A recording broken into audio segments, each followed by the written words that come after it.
Top 5 beginner mistakes on electric guitar. Let me know how many of these you agree with or disagree with. I know I don't have all the answers. Please share your experience down below, especially those people that have been playing 3, 4, 5 years or more.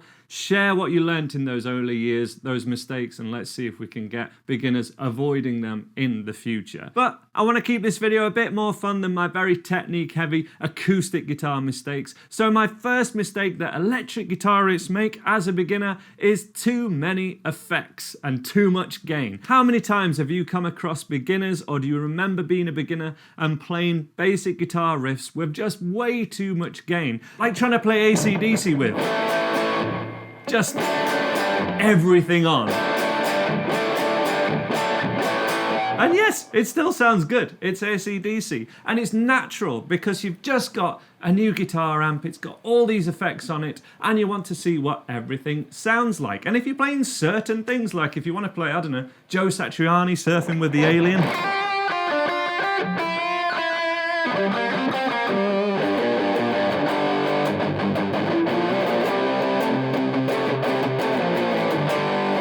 it sounds awesome. It's like a riff designed for lots of guitar effects. But even if you're playing something that's actually got a lot of gain, something like Smells Like Teen Spirit, with all the delay and chorus on and everything on at all times,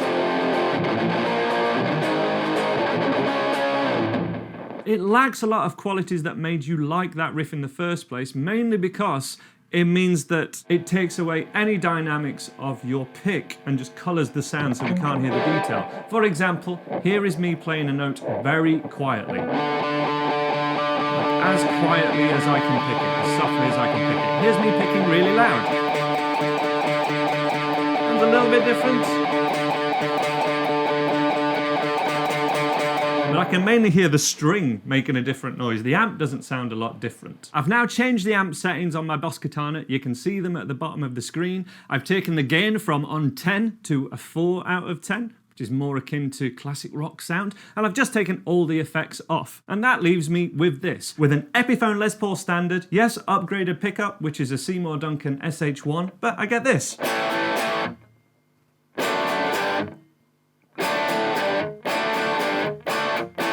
A lot closer to that classic rock sound, even with something like Nirvana, which is obviously grunge, but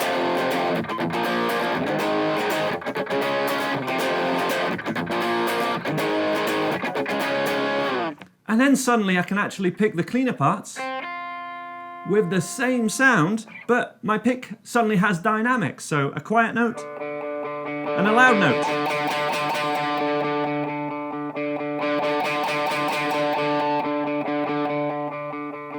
So setting up your amps and effects to have everything on definitely has its place. I love me some noise as much as anyone.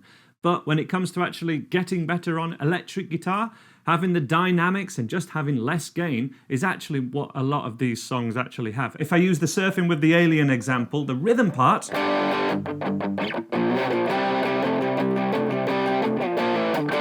I actually think the original doesn't even have that much gain. I think it's more like, that's a 2 out of 10.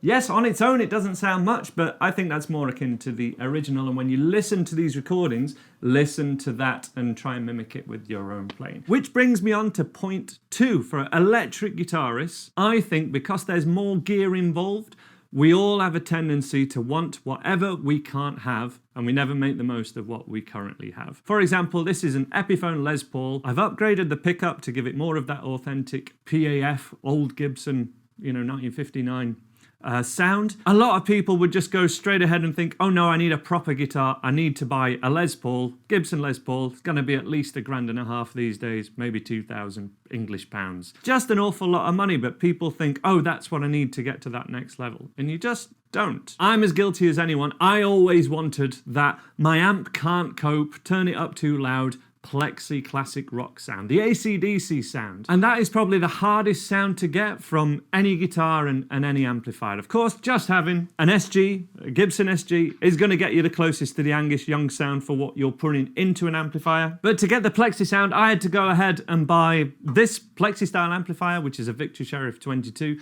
Even though even the Boss Katana, this is only a Mark 1, it does a really good.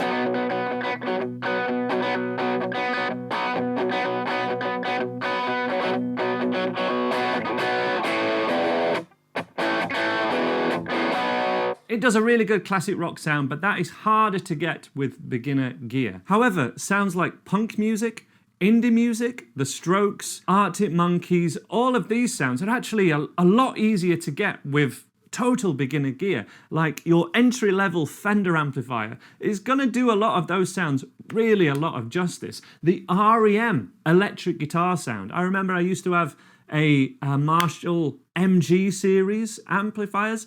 All those, I don't think they have a great crunch sound, but it was just, I was surprised that it was just the REM sound. It was crazy. I remember seeing the Noel Gallagher video when he was on That Pedal Show quite recently. And I've just checked, he used a valve state Marshall, which was like a solid state version of a valve amp. And that is one of the core things to give you that classic definitely maybe sound that we all kind of cover, that we're all learning when we learn all these beginner guitar riffs. And I think it's the same whenever we're buying pedals, or there's just so much available. It can be very easy to think that's the next logical step, but of course, it rarely is. So amps, pedals, guitars, we all love them, but don't let it take away from your practice time and your playing too. Point number 3, I do want to echo the point that I made in my original acoustic guitar tips video, which is just tension. Tension is always the enemy, and it does make all the right notes in the right order just suddenly not sound very good. Something like, my classic example is always...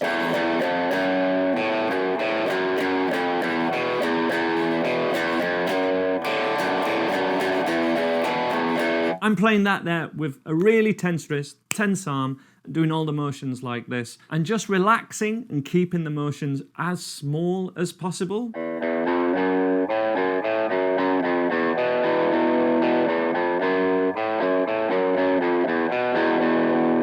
Just suddenly sounds a lot more pleasant to the ear. And this really held me back, particularly with my picking hand. I remember having a go at Mizzaloo by Dick Dale and being able to kind of do it on string 6.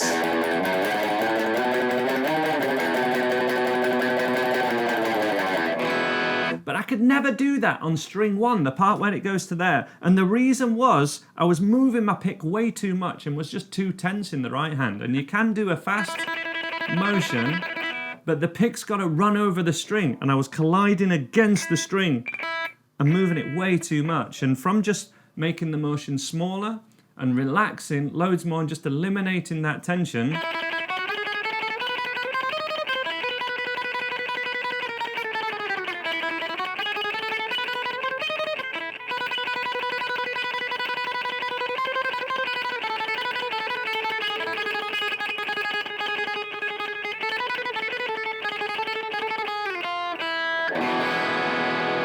it's still tough to do that for the whole song, but doing that for the 20 seconds or so then was pretty comfortable all through, eliminating tension and making the motion as small as possible. Point 4 is learning and practicing the minor pentatonic scale and totally neglecting the major scale. You will never hear, or you'll rarely hear, a beginner electric guitar player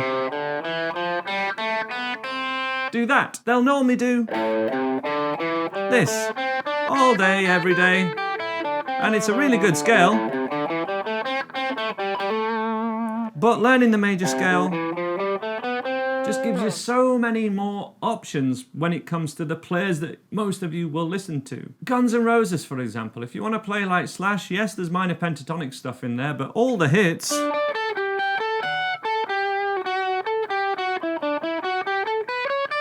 they're all major scale based, or many of them are. A lot more than the minor pentatonic, or a lot more than you might imagine. John Mayer, major scale all the time. Yes, major pentatonic and minor pentatonic in there, but major scale is the foundation of a lot of his songs, as is even AC/DC, Angus Young. A lot of that is actually a lot more major scale than you might think. Example?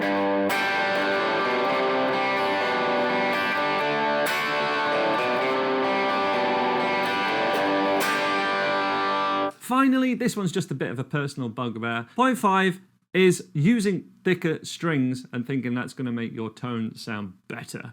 I went through this journey with myself, and I actually think it contributed to a bit of an RSI injury on the palm of my fretting hand. I used 11s to 52s for a little while, and then settled on what slinky top to heavy bottom. I think that is 10 to 52s, if I'm not mistaken.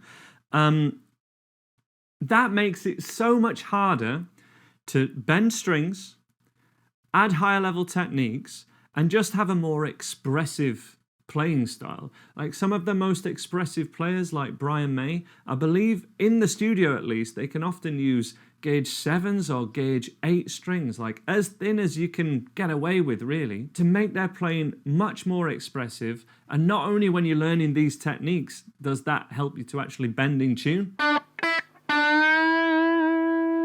but it makes everything tougher. Not only harder on your fingertips, but it's also harder on your ligaments as well. This might be at a time when you're forming a band, playing a lot more often, playing stud up with a big heavy Les Paul, crushing my shoulder nerves, which is what I think happened with me. Learn from my mistakes. Use thinner strings, lighter guitars. Save your hands, save your back. I will leave you with something that electric guitarists always tend to do a lot better than acoustic players, and this is having musical outlets. Anyone playing electric guitar is often much more likely to play with a looper pedal, to record themselves, to jam along to original recordings, start a band, form a band, play for audiences, play live. All of those things, all of the avenues that we have as guitar players, electric guitar players, I feel, are more likely to do those things. If you haven't yet, look to try and add some kind of musical outlet, recording, playing with others, or performing and playing for others. Recording's the easiest one. You can even do it from your phone. That is something electric guitarists do very well, and acoustic players can definitely learn from. But finally, perhaps the biggest mistake of all, and something that we can all be guilty of when we're trying to make progress in any area of our lives, is expecting too much in the short term, and that being unrealistic, but underestimating what we can achieve in the long term if we just stick on any given pathway to a certain goal. Managing expectations is such a huge thing here. Yes, get all the gear you want, but you're not going to get the most of it right away unless you have a lot of experience. Yes, you want to play lead guitar over all your favorite songs, but learning lead is just a lot harder discipline than it is learning riffs and learning the rhythm guitar parts. Rhythm guitar parts have their own challenge, it's its own thing, but in essence, it often comes a lot easier to more people than lead does. But you can literally achieve anything so long as you stick with it long enough. And even if you don't get to the specific goal you were going for,